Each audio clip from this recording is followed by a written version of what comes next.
Hey everybody, it's Coach Jesse at Universal Jiu-Jitsu, and this is Passing Close Guard the red belt way. So never do you want your head over the belt line. You want your head behind the belt line. You want your hands free. Remember, this is a fight.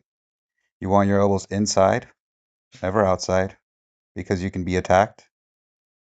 You can easily kick up into your elbows, take you to your side, get you off alignment. When we're sitting down, we're creating a C with our back, almost like a bee sting, sitting our butt into our heels, curving our back, and creating almost invisible um, structure in which our partner can't pull down. And what's happening is when our partner pulls, they're pulling their own weight. So you see in this pass, my partner pulls. As he pulls, he has to carry all of his weight. So whichever shoulder or both shoulders that I see come up, that's the side that I connect my elbow bone to the knee bone and gently push down. Not just push down, but push along the angle of my thigh. So sometimes it's pushing forward a little bit and down and moving backward. If the knee is above my hip, I collect it for passing under. If it's below my hip, I keep the knee down on the mat and pass over. Ensure that you connect yourself, your shoulder to the knee, and bring the knee to their face. You want to make the knee touch the nose. Again, all your principles must be in line. Protect yourself by controlling the hand. Keep your knees connected to the butt and to the hips. As you move forward, your head is up, not down, where they can poke you in the eye or push you with their head. Remember, all combat and jiu-jitsu is the same. A free limb is a free limb. Okay, so you're using gravity to your advantage here. This is part two. So in this situation here, I'm explaining when you're practicing situational sparring, you don't want to just get into position incorrectly. Oh, I'm going to get in my position because the other person is going to take advantage of that. So if my head comes over the belt line as I'm getting in position, they're going to take advantage of it. So always start correctly. Get yourself right. Inflate yourself. Take a deep breath. Make sure they can't squeeze your ribs. Get a little to the side. Get your knee to their butt. Get a nice angle. If his head is with your head, that's great. What you want is your spine aligned with him. If he goes one way, you follow him like a snake charmer. If he gets his head to the side, you're in trouble. So in this situation, look, is he's pulling, and I keep my hand kind of like a belly roll, pushing on the belly. Forget the belt or the gi, just pushing the belly. As he pulls up, he has to carry his own weight. And that's the secret. Okay, so you have to wait. It's not about when you want to go, it's when they want to go. So as they go, they tell you. So my antenna and relaxing.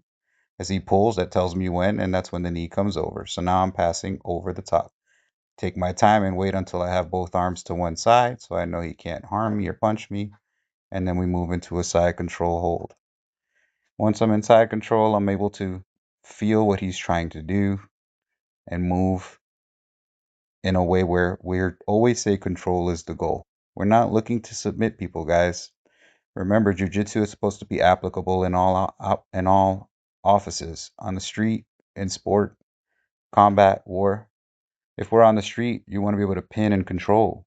Because if the police pull up, what do you look like? Two people fighting or hitting or punching this guy in the face. The control is the goal. If you can get there and keep a pin, that's easy. Afterwards, the submissions are easy. So as you can see here, as he doesn't want to give in, I go ahead and put him in a Kessa hold with a gift wrap. So I'm completely safe here from anything he wants to do. The submission is the nose push. It's an easy submission or an arm lock. But he's completely controlled. I'm aware. I can look up. I can check for weapons. I can just hold him there. I don't have to harm him, and that's the point. So in this part, we're talking about what happens when your head is off alignment. This is when you give your person on the bottom everything. Okay. This is Santiago. He's my white belt. He's only been training for 2 months, but he has a strong understanding of the principles from the bottom and the top. As soon as my head is off alignment is when a person in close guard is going to attack you. Now, if we're talking MMA or fighting, this is where I want to be because I'm past the legs. The legs are the most dangerous thing. But also, if somebody knows what they're doing, they can pull you to you and just like that, they can go ahead and sweep you and take you on top. So you got to remember, closed guard is a dangerous place for someone who knows what they're doing. Okay. So yes, gravity works with me if I want to throw some elbows or throw some punches and I understand MMA and I'm in the guard. I can hit him, but it's very difficult to submit someone from the guard, from being inside of their closed guard. As soon as I bring my chest to his chest, if I'm not doing my principles and I get my head to one side, I'm giving him options. And that's the problem. Here's all his options once my head goes to the side. That's the most important thing to remember. For me, it's very difficult to submit him unless I fall back and take legs, which then puts me back on the bottom. And even if I was fighting, all he has to do is put two arms to one side. Now he's choking me, and the fight can be over. Just like that. So principles are super important to remember. Having your 4 points of base, your head in alignment, not giving them too much energy, keeping your knee connected. Here I'm trying to explain how hard it is for me to submit somebody from in their guard. Even if I have this push chokehold, all he has to do is extend his legs, and now my arm is in danger. So trying to submit people from in the guard, even though it's possible, it's not a good idea, right? So here, what we're kind of explaining is the idea of him sitting up. Hmm, I can't remember what we're talking about here. That's all right. Oh, we're talking about gravity. Okay, I got gravity on my end. So yeah, if I know how to fight and I'm elbowing him, punching him, he has to react. He has to do something from close guard. So don't just think street, don't just think sport. Just think about the fact that if you're on the bottom, you need to get out, which is helpful and beneficial to the top person because no one's going to just lay there flat. And if I allow myself to get pulled by his strong legs to one side, he's going to either take my back or finish me from the bottom or create a lot of problems for me. I want my head fully in alignment and my spine fully in alignment, not just head. Remember that, guys. Spine and head align. Okay. So if his head moves, it's like a snake charmer. I want to follow him with my spine and my head. That keeps me safe from him getting to the side of me. Once he's to the side of me, I'm dead. Right? It's all different options, and you can imagine black belts, red belts, purple belts, brown belts, or anyone above. They're gonna just finish you with the submissions they like once they get their principles in accordance and have you off yours. So snake charmer. Okay. Look at where my hands are and look at where my head is. My head never over his belt line. My hands locked at the belly and my elbows in, never out. Here's where we're talking about the C back. You want to pop your back. See how I'm sitting on my heels? This is the invisible jiu-jitsu, creating that structure. It already broke his guard just doing that. So I'm making myself as wide as possible. And I'm keeping myself connected to his thighs. That's the control. If you can have from knee to hip, then you can pass. They also need to be flat. If they're not flat, you never pass. Okay? So take your time. There, his guard opens up. I stay connected. And if I have to switch, I switch. I make sure he's flat, make sure his hands can't touch my face, harm me, underhook me, push me away, grab a collar. Okay? Two arms on one side is one great principle you can do. So before you fully pass, make sure they're flat and make sure their arms are under control. Whether your hands are on the biceps or you have two arms to one side and you put your chest over it, that works. The idea is not to be pushing into their thigh because not only is that poor jujitsu and doesn't work because the thigh is strong, the idea is to connect your elbow bone right into the knee bone, end of the lever. And here, when you get this kind of banana split position, you can choose which side you want to pass. But look at how I'm controlling the biceps to stay safe before I go into my mount. Now, this is kids class, so we're keeping it super simple.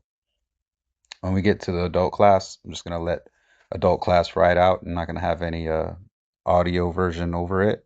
I just want you to see how this works on a simple basis. So what's invisible is my C back.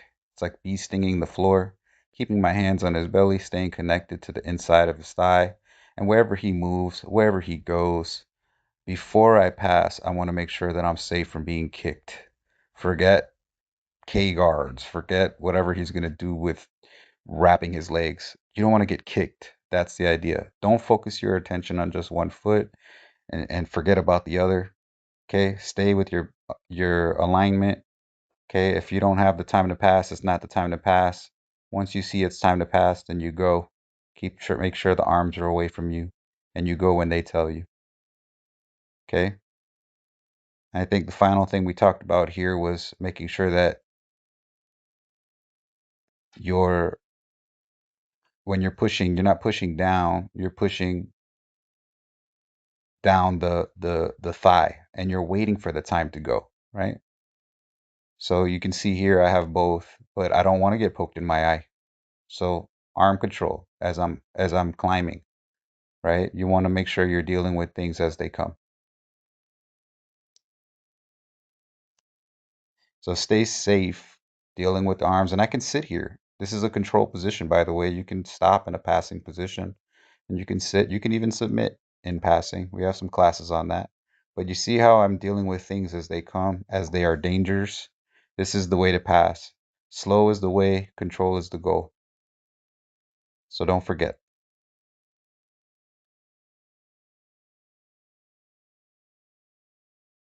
It's actually easier to learn because I break it down simpler. But when you come to adult class, I want you to understand the realisticness of it in a fight. So that's the difference between kids and adults. Yes, they're learning to fight, but they're playing and developing the movements and the reflexes necessary that when they are ready to be in adult class, they already naturally know how to defend things. But if we start a little older, we need to understand that not everything is a game. And when I'm passing, the things that that person can do to me, what a man can do to you, and what I can do to a man has to be understood and relevant. I have to shut down whatever he can do to me and keep my options open. And the option that I choose is peace. Unless I'm looking for an MMA belt, or I want to go to jail, or I'm defending myself from a gun, a knife, being raped, or something like that, just some drunk cousin in a bar, just whatever situation I'm in, an untrained person, my neighbor yelling at me because he got drunk and he got a divorce and he's yelling at me because I cut some of his grass, doesn't mean that I need to wail on his head in the street and give him brain hemorrhage and go to prison, right? I want to maintain the idea of control as the goal. But in adult class, we're understanding that if we get into a confrontation with somebody, it's likely going to be somebody bigger than us, who's bullying us, or someone who's going to have a lot of strength. And we need to try to understand how can we control this person without having hurt them that much. Yes, sometimes you do have to punch. Yes, sometimes you do have to throw a little elbow in there or something. For real jiu-jitsu, yeah, you might have to because you don't want to lose the position to some beast, right? So in the situation of passing the guard, can you go into your guard? Whether top or bottom position, you don't know what people know. I'm lucky enough to be on the top. Now in Joe's system, can you close your guard? We want to be between the legs. The reason why is because if his legs are behind me, especially the knees, once they're behind me, these are the most scary weapons, okay? So these are the things that can hurt me. If I'm not paying attention and he unlocks his legs and kicks me, up kick. No, don't kick me here. Just take your leg out and yeah, heel kick or kick. That's gonna knock me out, okay? So that's guard one-on-one. Don't think sport jujitsu. Don't think 2 points. Just think that this is dangerous as hell. Why? Okay? That's why. So whether you're doing just grappling or you're doing MMA, just think about that. This is dangerous. Why? Remember how you beat me in my mouth by accident? A knee, a foot is dangerous and they're super powerful. They come from the hips. So if I'm gonna be in the guard to pass the guard, this is a preferable place to be because the things that can hurt me the most are behind me. Now, if I put my head too far over his stomach, like we talked about, now he can use his powerful legs, close guard me, to pull me towards him because I'm right. And if my head is not in alignment with his head and my spine in alignment with his spine, then he can go ahead. If my head starts to go this way, he can pull me that way to start attacking. Right. All kinds of things.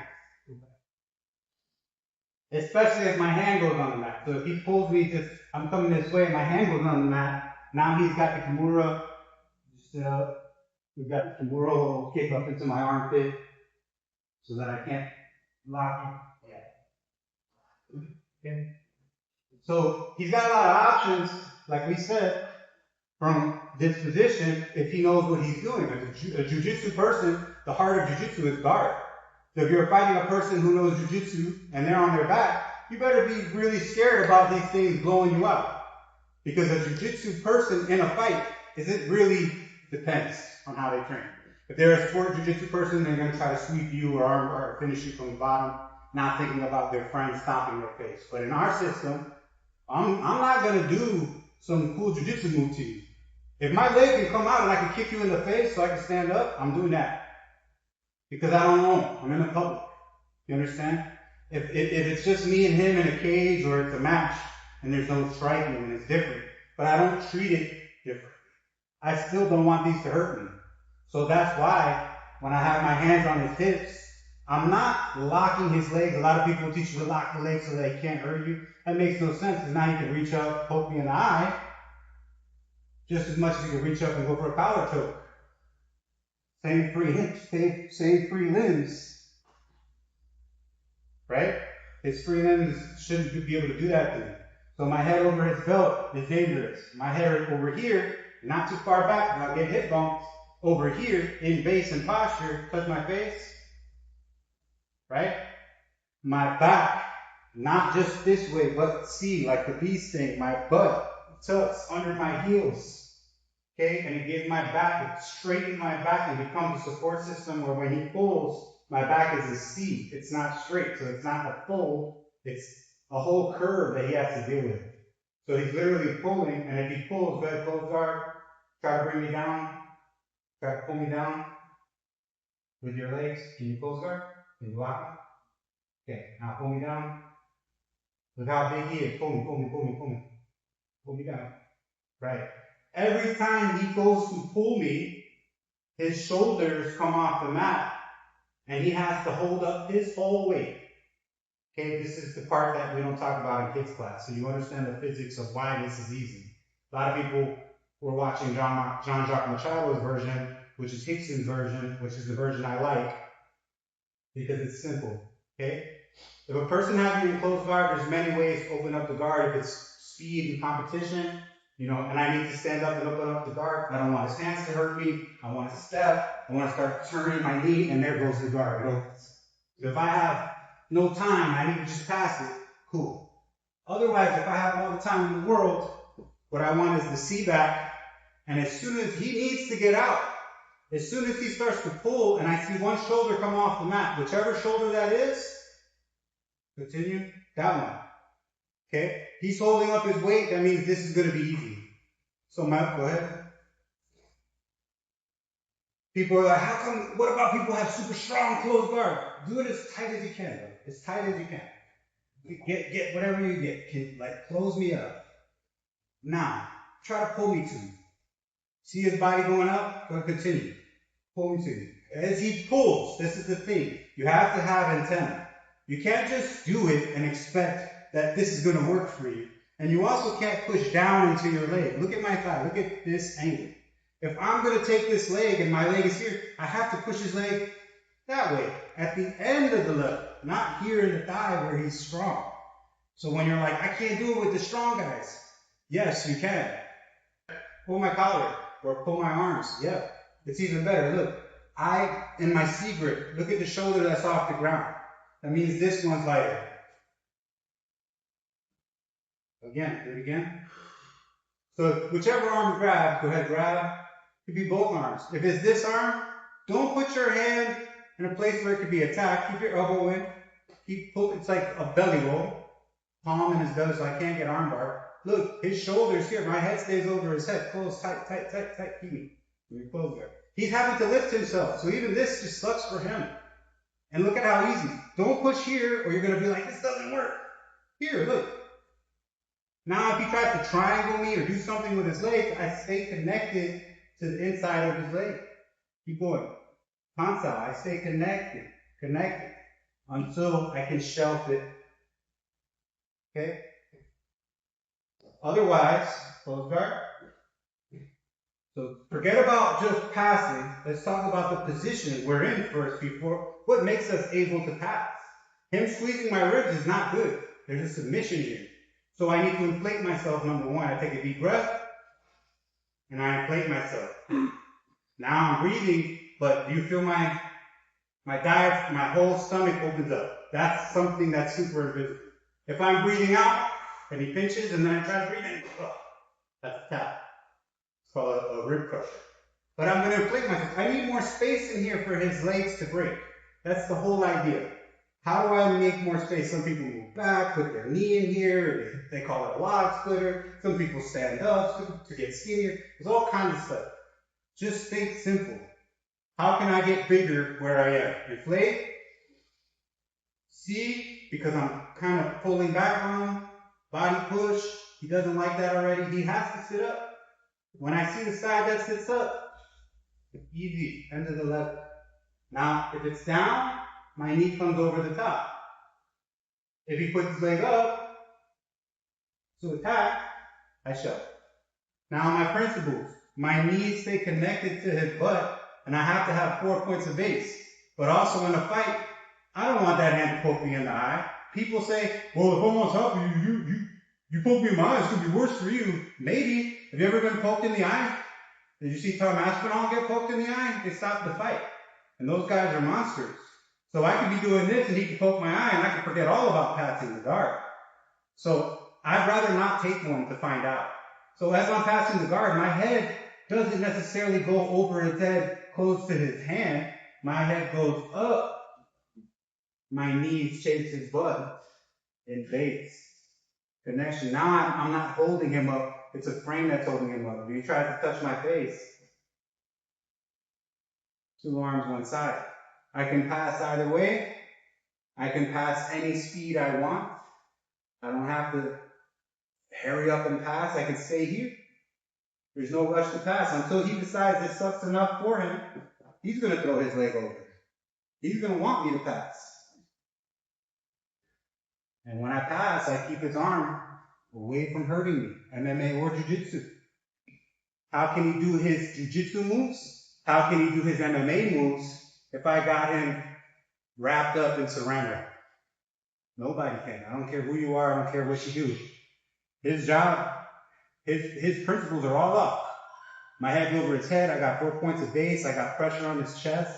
If he tries to start moving or snake or walking, I follow my knee to his butt. Keep my head over his head.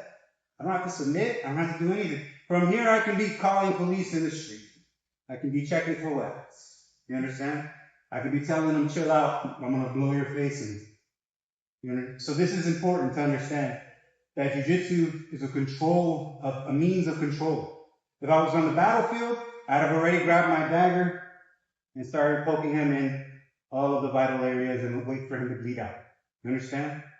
So why would I be rapid and fast if all of the vital areas for my dagger is here, here, here, right? This is what they would have done on a battlefield in the Edo period without a sword. Or I would have disarmed him and stabbed him with his own sword, or disarmed him, moved it away to ensure he can't grab his own, grab my small dagger, and his life is over. But in real life, how we use it modern, I don't have to mount. I'm basically in a really good position just right here. I don't have to submit because if I want to submit him, it's super easy. Look. So when you pass, the idea is control from the start to the beginning. If he's allowed to stand up, or he's allowed to do anything from his position, it's going to be a problem. If his legs are getting in front of you, it's a problem. If he's allowed to get on the side, it's a problem. If he's allowed to scoot back, it's a problem. You understand?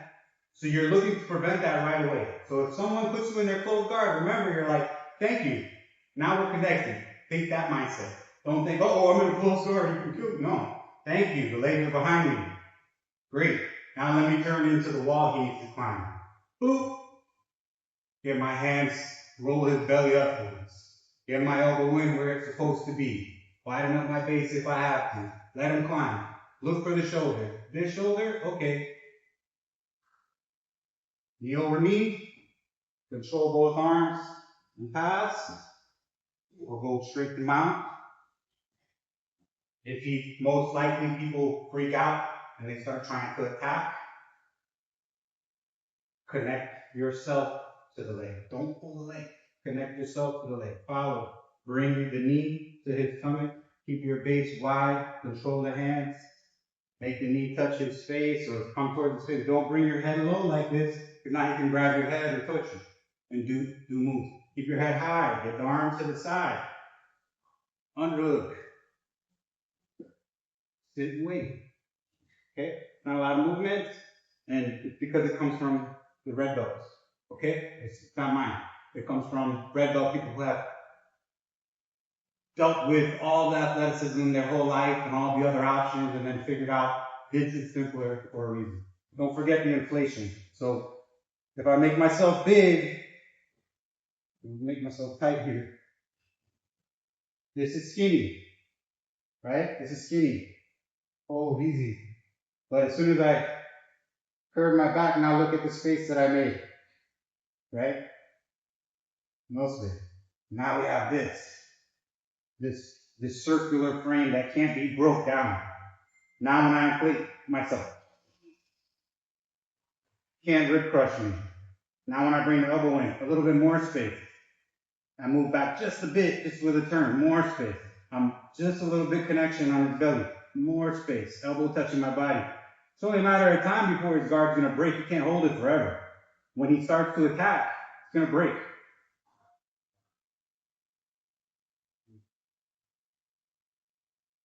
That's it. And then you can continue with your Moreira principles moving forward. Head over head, 4 points of base, snake charm. Keep your knee connected to their butt and don't give them too much energy. Don't bring your head too far over their belt line. Keep your head over the belly button and chest area or over the head. Don't go further than that or you're going to get slapped or you're going to get bumped this way or taken. Whichever way your head goes, if the person is good, they're going to help you go that way. If you keep your head in alignment with their spine, not just head, but head and spine in alignment with them, how could a book move another book if it's like this? As soon as I'm like this, it's really easy for a book to turn me over. Okay, that's the basics of it. Keep it simple. You don't got to be a mathematician. So what I'm seeing too much of is excitement when you get one thing right. Right. So let's say we go. Look at my C back. I'm kind of angling a little bit. Go ahead. Right here, you get excited. Oh, and then you do this. Yeah. That needs to stop. Slow the hell down. Whatever you get, you haven't passed yet. You haven't gotten nothing until you pass and have this person under control. So don't think of anything as wins. Yeah. It's not a win just because I got that. I'm moving forward, great, but it can easily all topple just in some stupid excitement. You understand? So as you go, I keep my position, continue. He's gonna try to do stuff. 1, 2.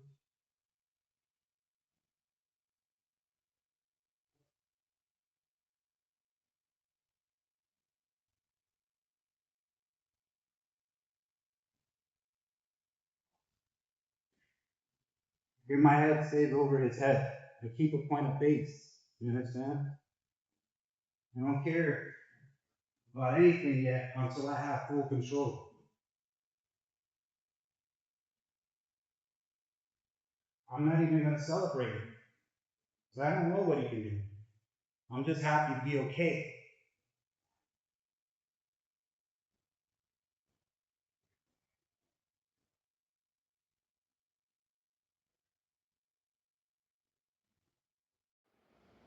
Getting ready. I feel okay with my seat back. Go.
Three, two, one.